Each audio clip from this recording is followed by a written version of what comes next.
Tina. Today I will read Osborne Young reading Hansel and Gretel.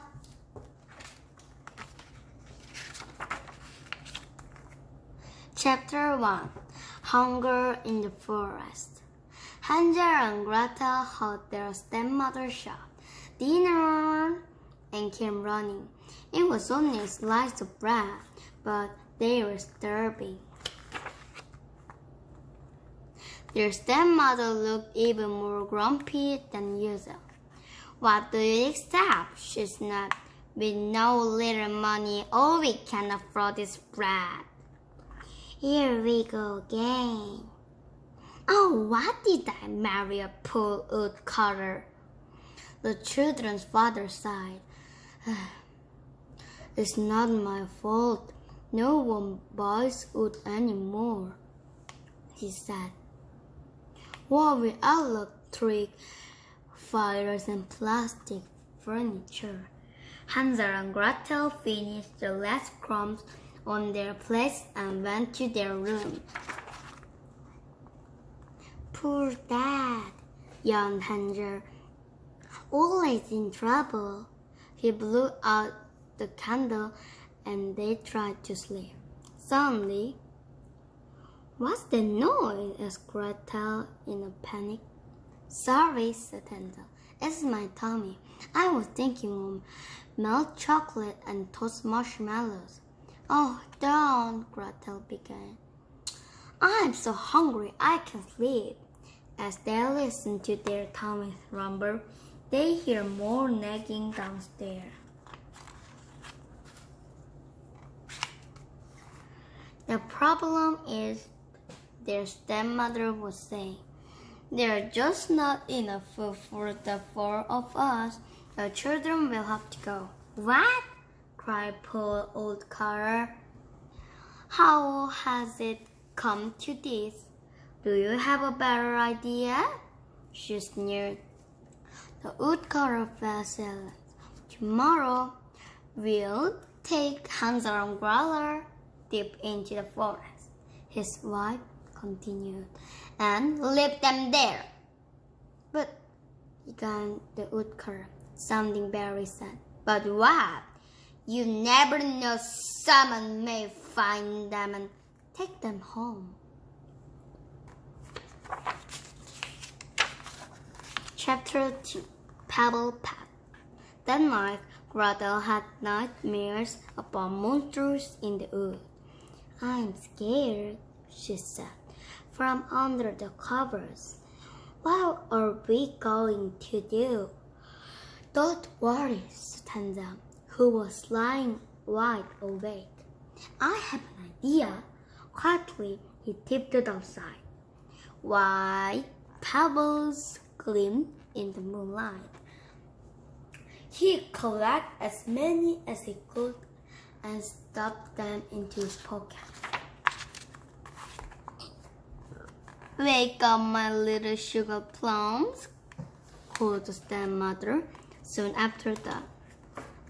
"We're going on a lovely walk today," and the kids Gretel's hand as they left the house, pretending they knew nothing.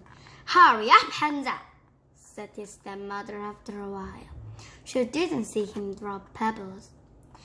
One by one behind him, the sad woodcutter walked on ahead, his head down and his shoulders hunched up.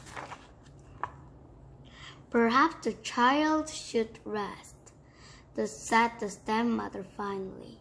They were standing in a gloomy clearing. "You two sit here while your father and I cut some wood. I'll make you a fire first," said the woodcutter. "Come on," called his wife impatiently. And she dragged her husband into the forest. "We'll back soon." "Oh no, we won't." A ghostly mist hung over the clearing. Hansel warmed his hands by the fire. "Cheer up, Gretel," he he said, trying to smile. They lay down on some squishy moss and were soon fast asleep. "Wake up!" cried Gretel, shaking Hansel. "It's already dark, and I'm freezing." "What where?" said Hansel, looking around him. The mist had gone, and a pebble gleamed in the moonlight. "Let's go," he said, taking Gretel's hand. His pebble trail led them through the shadowy forest and all the way home. Chapter 3. A Tray of Crumbs. "Hansel! Gretel!" called the woodcutter in surprise. The stepmother heard their names and froze. "Drat!" she snarled. "They're back." "Stupid children, why did you wander off?" "But we didn't. We're starving," moaned Hansel. "Well, I didn't save you any lunch or dinner," said his stepmother. "What about breakfast?" Gretel asked. "Here, you can have my bread," said the woodcutter. His wife scolded at him. That evening, Hansel and Gretel were willed to be in their own room, but they didn't trust their stepmother at all. "What's she saying, Hansel?" With his ear to the door, Hansel heard the stepmother's voice grow louder. "That stood up." "Of course not. We'll take them deeper into the forest this time," she declared. "They'll never find their way out." "You heard last woman," muttered the woodcutter. "What?" she barked. "Do you want us all to starve?" Hansel and Gretel lay trembling in their beds. When all was quiet, Hansel crept off to find more pebbles, but he couldn't open the front door. His stepmother must have locked it. "What do I do now?" "Wakey, wakey, rise and shine," said the stepmother. Early next morning, she forced Hansel and Gretel out of bed, gave them a slice of their bread to share, and marched them into the forest. Hansel's tummy was grumbling, but he didn't eat his half of the bread. Instead, he crumbled it along the way to leave a second trail. Soon, the trees were so thick they blocked out the sky. "Another lovely place for a rest," said their stepmother cheerfully. The woodcutter sighed and made a fire. He couldn't bear to look at his children. "Don't panic," Hansel said to Gretel when they were alone. "We can follow the breadcrumbs home." He turned to see a blackbird pecking at the crumb. "Shh! Shoo!" she cried, chasing the bird away, and looked to another crumb. "No!" shouted Hansel. Birds twittered from every tree. Hansel and Gretel looked for more crumbs, but not a single one was left. "What do we do now?" asked Gretel, shivering. "I'll think of something." Chapter 4. The Hidden House. By morning, Hansel still didn't have a plan. "Let's just work until we find the edge of the forest," suggested Gretel. All day they worked past tall trees and spiky branches. Night fell, and still they stumbled on. By the following morning, they were faint from hunger. The spooky forest seemed to go on forever. At noon, they finally strolled into a clearing. There, in the distance, stood a little house. "Let's see if anyone's in," said Gretel. "They might give us some food." As they peered near the house, a delicious smell wafted past. "Fresh baked cakes!" cried Gretel. She ran closer and gasped. The words were made from chunks of cake, and the roof was glistening chocolate. Pink spun brick. "It looks scrumptious," she said, hardly believing her eyes. "And tastes even better," mumbled Tanger, already munching on the windowsill. "Even the windows smell sweet." Gretel licked one. "It's sugar and a gingerbread door." Hansel was trying to bite off the toffee apple dog knew. When the door flew open, "Ah!" he yelled as an old woman hobbled out. She was as white as a bear and uglier than a toad. Her blinding eyes fixed on the two children, and she smiled, showing her rotten teeth. "Enjoying my house, are you?" she croaked. "Yes, it's delicious. I mean delightful," said Gretel, quickly wiping chocolate from her face. "You must come inside," said the old woman. "I love visitors." 3. Chapter 5. Hansel and Gretel couldn't believe their luck. And second, the kind woman laid out a magnificent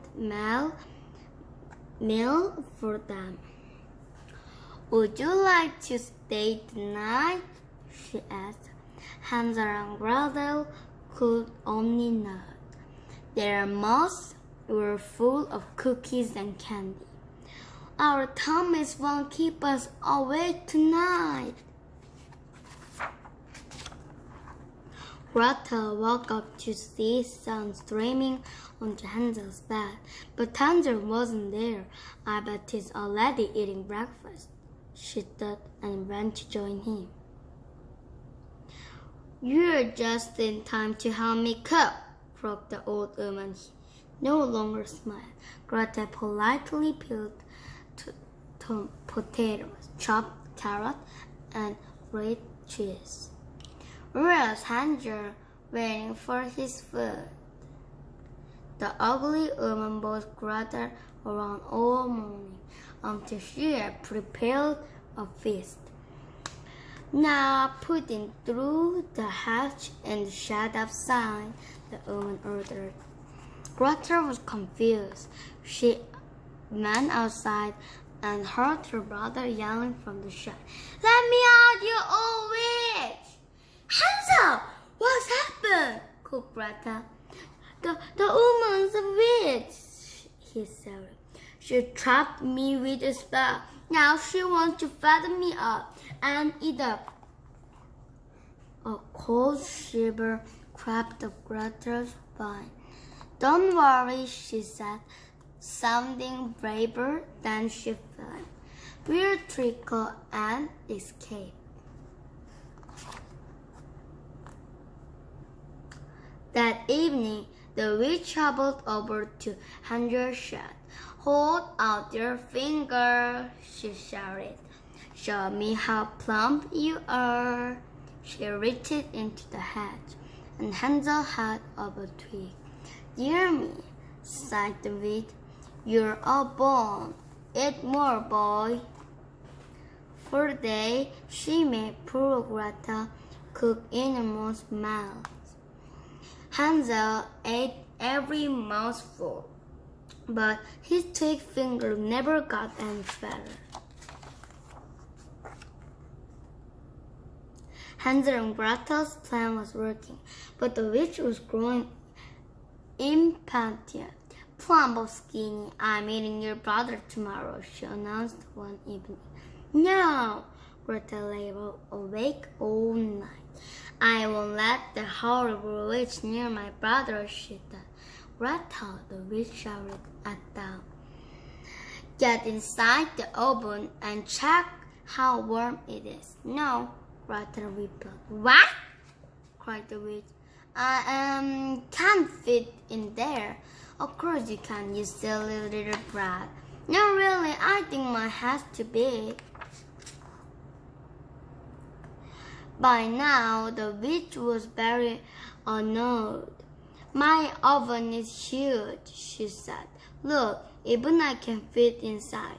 And with a puff and a pant, she clambered in. Easy. Quick as a flash, Gretel slammed the oven door shut. As the wicked witch frazzled in her own oven, her spell on the shell was broken. Gretel!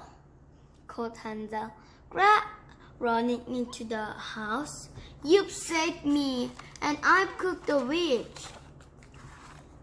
Saved at last, Hansel and Gretel searched the witch's house for goodies. They took some juice and a basket of snacks, then set off into the trees. Taking pity on Hansel and Gretel, the birds showed them the way home. The woodcutter was overjoyed to see them. As for their stepmother, she wasn't there. She let me to live in a new brick house.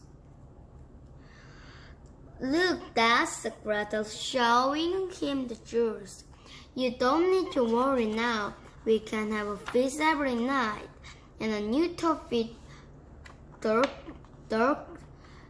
north each day, added Hansel. Thanks for listening.